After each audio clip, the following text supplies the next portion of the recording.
வாகனம் அப்படிங்கிறது எல்லாருடைய வாழ்க்கையிலையும் எதிர்பார்க்கக்கூடிய ஒரு விஷயம். ஒரு பைக் வாங்கணும், ஒரு கார் வாங்கணும், அல்லது வேறு ஏதாவது வாகனம் வாங்குறதுங்கிறது, இல்லை வாகனத்தை வாங்கி அதில் தொழில் பண்ணுறது அப்படிங்கிற மாதிரியான அமைப்பு. அப்போது இந்த வண்டி வாகனம் அமையுமா நம்ம ஜாதகத்துப்படி அப்படிங்கிறதுக்கு ரொம்ப ஈஸியாக தெரிஞ்சுக்கிறதுங்கிறது வந்து 4ஆம் இடத்ததிபதி சுக்கிரனோட ஏதாவது ஒரு விதத்தில் கனெக்ட் ஆகணும். அப்படி கனெக்ட் ஆச்சுன்னா கண்டிப்பாக அவங்களுக்கு வந்து வாகன யோகம்ங்கிறது உண்டு. அது சொந்தமாக யூஸ் பண்ணக்கூடிய வாகனமாக இருக்கலாம், அல்லது வாகனத்திலேயே தொழில் பண்ணுறதா இருக்கும். சுக்கிரன் 4ஆதியுடைய கூடினாலும் துலங்கும் இவரிருவர் கேந்திரத்துளுற்றாலும் திக்கென 4ஆதி சசியுடனே ஜென்மத்துரினும் திரள்பல வாகனங்கள் உண்டாகும் அப்படிங்கிறான்.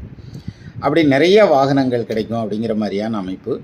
நமக்கு நிறைய வாகனம் கிடைக்கலனாலும் திருப்திக்கான வாகனம் கிடைக்குமா அப்படின்னா 4ஆம் இடத்ததிபதியும் சுக்கிரனும் ஏதாவது ஒரு விதத்தில் கனெக்ட் ஆனால் நிச்சயமாக உங்களுக்கு வாகனம்